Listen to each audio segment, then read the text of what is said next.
we've got one of the holy grails of barbecue, Texas barbecue. Please put your hands together for Kenton Barrett Black from Black's Barbecue in Texas. If you do your barbecue journey, you've got to go to their next level joint. And what are you guys going to be cooking for the people here? I'm guessing it's going to be the almighty brisket. Is that right? That's absolutely correct. Yeah, thank you, Christian. Yeah, we're so happy to be here again. My name is Barrett Black. I'm fourth-generation pit master at the original Black's Barbecue. My great-grandfather started it. My grandparents perfected the recipes and everything. And then this is my dad, Kent Black, the pit master. Introduce yourself. Yeah, thank you. This is my son, Barrett, and we're so happy to be here. We were here last year and had a great time, and we're honored to be invited back. We've been in business for 93 years back in Texas. We have 5 generations in the business, and we're in the Austin, Texas area. So if you're ever around that part of the world, please come and see us. And we specialize in brisket. It's by far our biggest seller. So we're very happy to be here today and talk about Texas-style brisket. Yeah, and so we were lucky enough to be here last year. We got invited for the first time, and we taught about brisket, and we smuggled in some briskets from the restaurant that we smoked in Lockhart. I'd say smuggle's the wrong word.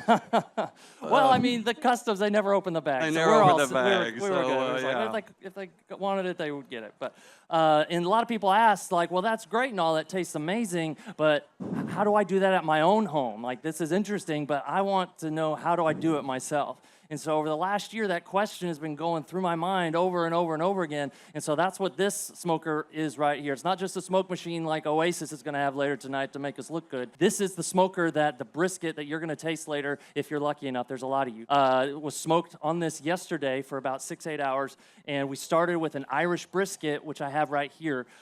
This is a raw one that I went to an Irish butcher. I went to Higgins Butchers up north near Hoth and the old power plant stuff up there, beautiful part of Dublin, and got to talk to him and everything, and just really wanted to make sure that I understood what you guys would go through here in Ireland to cook a really great quality brisket. We can just go ahead and get into it. We've got Packer-style brisket, and so I went to the butcher and I asked for a Packer-style brisket. So many of you might not know what Packer style means. All that means came straight from the meat packer. They do their own trimming, their own butcherings. They all do it a little bit differently. It's different, a little bit different from how we do it in the States, how we're used to it. But the main thing I'm looking for is the fat cap on top. It's this beautiful, layer of fat on here that protects it during the long, low, and slow smoke, because it's going to taste great, but also this meat, it needs that protection, that moisture, that oil, so that way it can stand up to that heat and absorb a lot of that smoky flavor. The fat will take on and soak up so much flavor in the seasoning and everything as well. So when you're picking out a brisket, make sure you get a nice, fat cap on there. Now this is really big. I don't remember exactly how many kilos this is. This might be about 8 kilos or so. I'm still learning the conversions. That was pretty good. Yeah. Yeah. I did that based on memory. I don't know. Can't do the math. It's a doormat. Yeah. But the beautiful thing and the cursed thing about brisket is that it's 2 different muscles that are 2 very different structures of fat and grain. And so there's a fatty end that has a lot more marbling in it, and then there's a lean end which has a nice fat cap on top, but not as much marbling in it. And so there's lots of different words for it. Our staff back at the restaurant, they got to know 4 or 5 different ways that customers might come and call it. But what I found pretty common from the people I've talked to and the butchers, a lot of people know flat and point. And so this one all looks similar, but the flat is going to be the thinner part of it, and so that's the leaner part, so that's one muscle, and then the point is it's going to be thicker because it's going to be sitting on top of the flat, and normally, butchers, it'll kind of, the way the muscles naturally tapered comes to a point, so it's more flat in the point.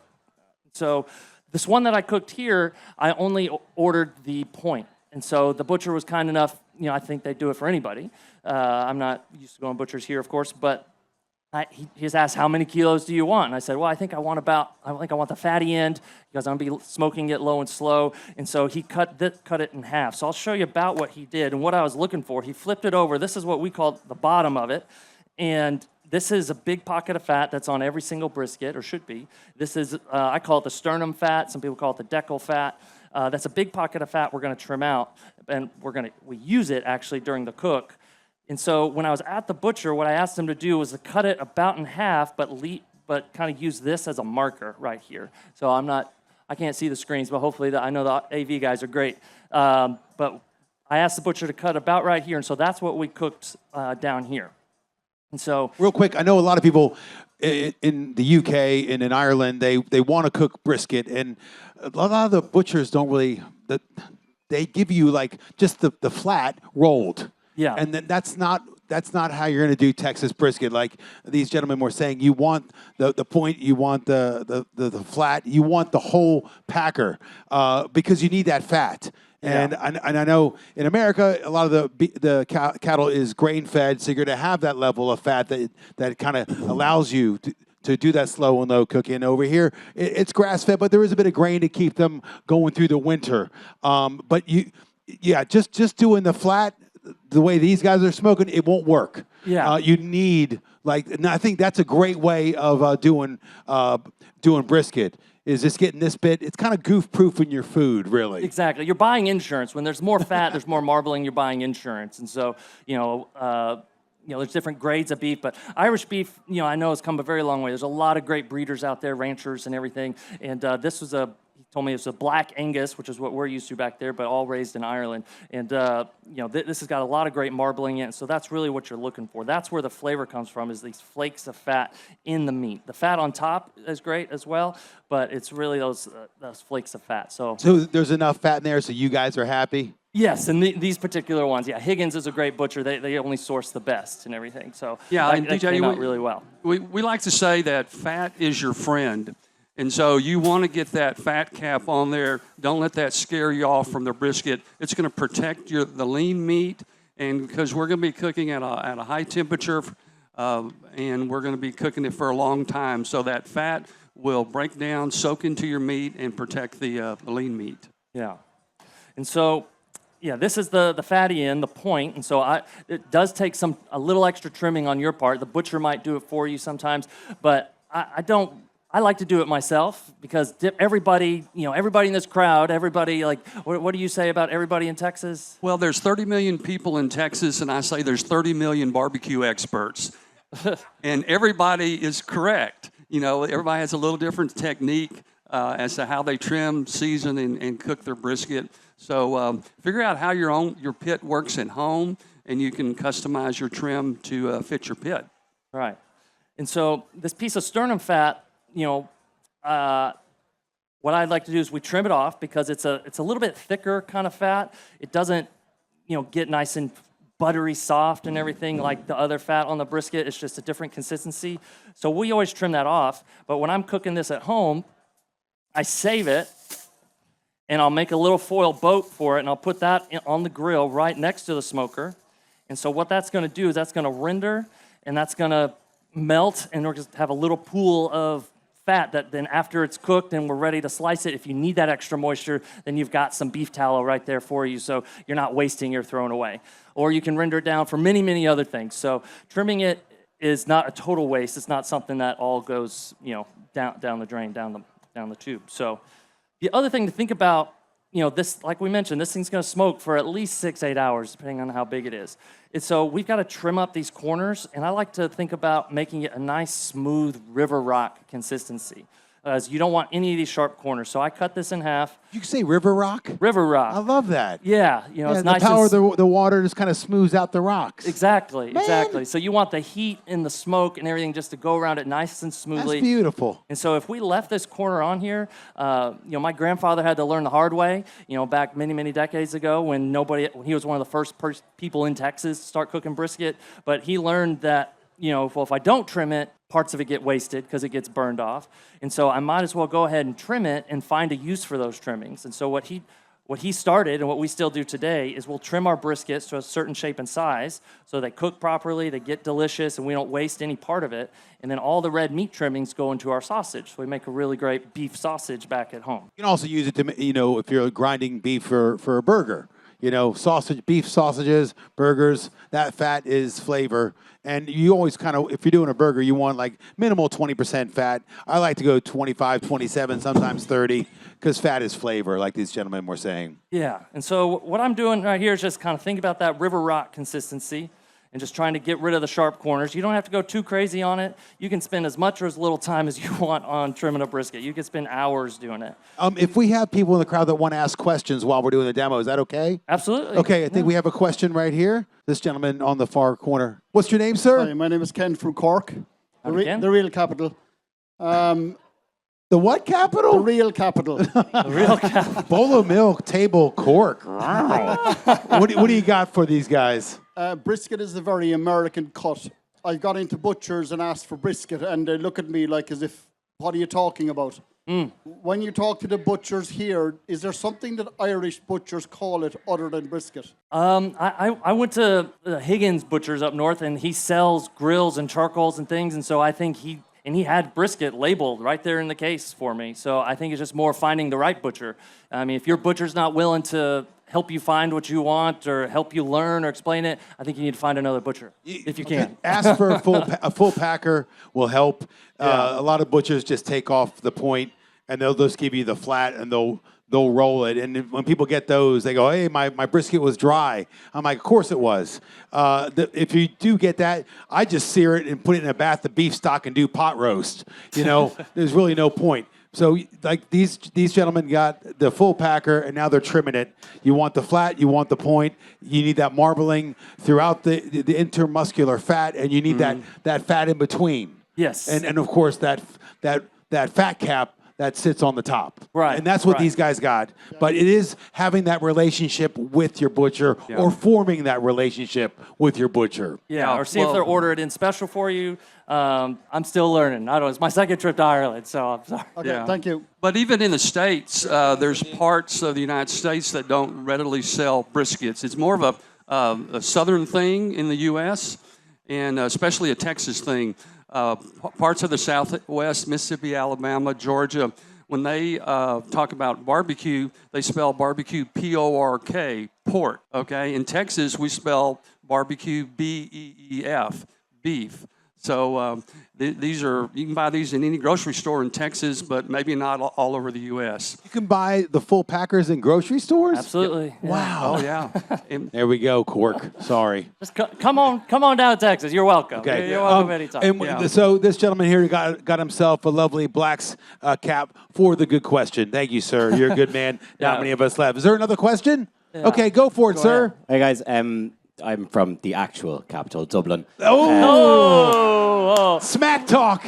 I don't know. One thing we say about barbecue, you know, it's we welcome everybody. So we're gonna leave politics out of barbecue. If that's okay. If that's okay. I arrived late. Maybe you've already spoken about this, but setting up a kettle in terms of how your charcoal looks, is it? We'll get there. Okay. We're not there yet. Great. Okay. I was just worried It's I missed coming, it. man. But wait, there's Excellent. more. One of the things I learned the hard way about the brisket that we cooked yesterday, Irish brisket, at the Packers, they trimmed out a lot of the fat in between right here. And so normally back in Texas, this is all one piece right here, but I guess the guys in Ireland, you folks enjoy, you know, a little bit less of that fat right in the middle. And so this is a really thin part, and so we have to think about it's going to be on the smoker for a long time. I thought, well, if I put some of the fat in between and fold it over, it's going to be fine, but this is all going to shrink to about half its size. And so however much you start with, what you're going to end up with is about half, just because so much of the water in the fat naturally just comes out. That's part of the process. And so what I'm going to do is, this won't be wasted, and it's something I like to do at home, is make what I call mini briskets. You know, at the restaurant, you know, this would go into sausage because we're not dealing with mini briskets. But, you know, this big piece is going to take 4, 5, 6 hours. But we're going to trim this piece off because it's thin, and so it's going to burn up anyways. But what I'll do if I was to put this on this kettle right here, once I put this one on, I put this right next to it, and this is going to be done just a few hours, so you get a little snack on your way to it. So the chef, like the chef delights, they get to hook themselves up. Absolutely, because this is a beautiful piece of meat. It's got a lot of marbling in it. That's right off the point, and so that's a big difference. It's a little bit looser grain than the flat, which is the muscle right underneath it. You can see how they're sitting on top of each other. We got the point right here, the fatty end, which you can see a bigger grain structure with more marbling in it, and then you can see how the grain pattern here is much tighter, a little bit stringier, a little smallish. Just two different muscles.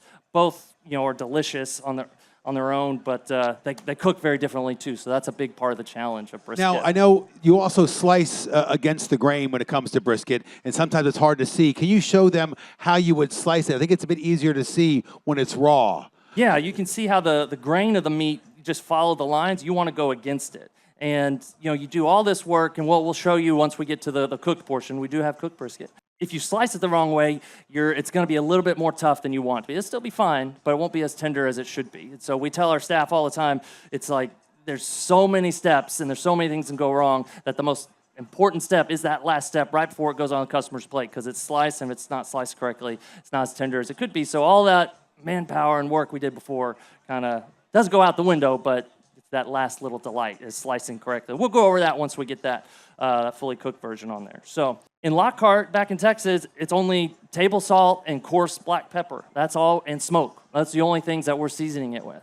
No sugars, no rubs, no marinades or anything like that. It's table salt and black pepper. No injectors, just salt and pepper. Yeah. 50-50 mix kind of, or? We're very light on the pepper, actually. Okay. Because we use table salt, I think because that's all that was available back in the 1930s. We started back in 1932, which was almost 100 years ago, so ancient, long time ago, right? Well, it's 95 years ago, isn't it? I mean, Right, that is some time. In Ireland, we're still a baby. I understand. Okay. We visited some old churches and things like that, so really put the world in perspective for us.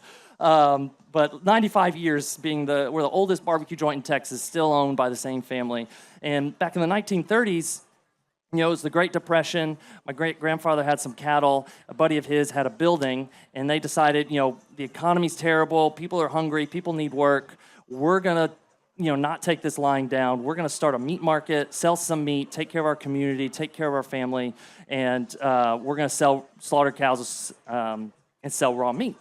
But, of course, not everything would sell, different cuts. And without refrigeration, what they would do is they would smoke the meat to get a few more day shelf life out of it, because nothing goes to waste, especially people from the Great Depression. And I believe the only thing he had available to him was table salt. And then my grandfather kept using that and perfecting the brisket. He was one of the first people in all of Texas to have brisket on the menu as the meat on the menu. And as he dedicated himself to the craft of barbecue back in the 40s and 50s and 60s, before craft barbecue was a thing, he loved table salt. And the more I've thought about it, and as barbecues become popular, I see different people using all these different crystal sizes.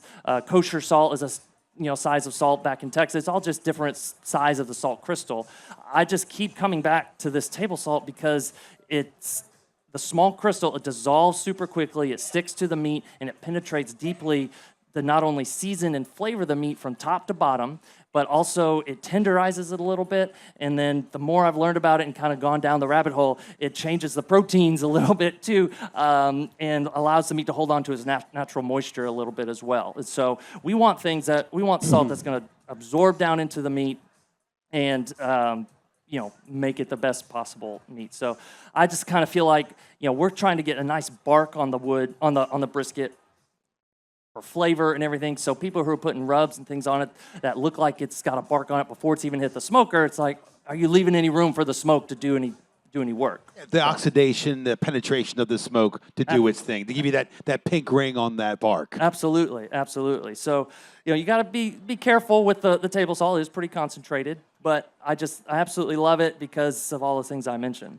When it comes to pepper, we do a nice coarse pepper. So if you've got a grinder, just keep it nice and not too big. You don't want to fine black. Yeah, not fine, but coarse is better. We want pops of flavor and everything, not a spicy brisket. And I love the fact you're doing it on the kettle because it's an accessible cooker. You don't have to spend money like on an offset or one of a ceramic like a Kamado Joe or a Green Egg or a Monolith. This is like an accessible grill. I always say have a Weber in your arsenal, then scale up. Yes. Because this is what you can afford. Buy the best you can afford, and I think it's beautiful that you're teaching brisket on what's accessible. That's right. That's right. Okay. In a perfect world, we'd wrap this up tight in plastic and let it sit about 12, 24 hours to really let that salt soak in and everything. Before you smoke it. Before we 12 smoke it. hours. 12 to 24 hours in your fridge. Okay. Yeah, wrapped up nice and in tight. a refrigerated cooler. Great. This is all. Hope you guys are taking notes. Yeah. 'Cause this is all good stuff. Yeah. Oldest barbecue joint in Texas, telling you how to do brisket. But Because if you've it is a holy grail cut to smoke. Sorry, Barrett. But if you have been drinking too much today, we'll just go to our YouTube channel. We have a lot of tutorials on there too. Or come see us in Texas. What are you doing right now?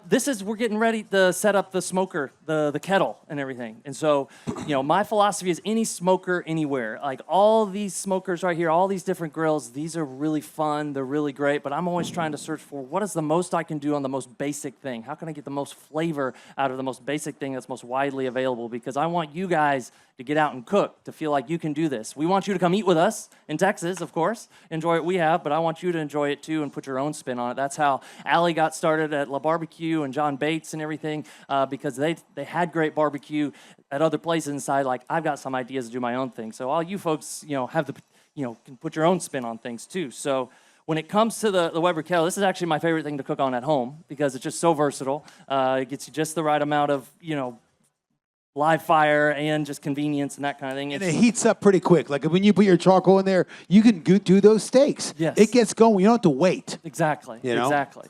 But for barbecue, we need it nice and low and slow. And, I don't want to have to come tend it and rebuild it and those kinds of things. So I didn't invent this method, but I've really come to love it. It's called the snake method. Is anybody familiar with the snake method in the charcoal grill? Okay, she knows.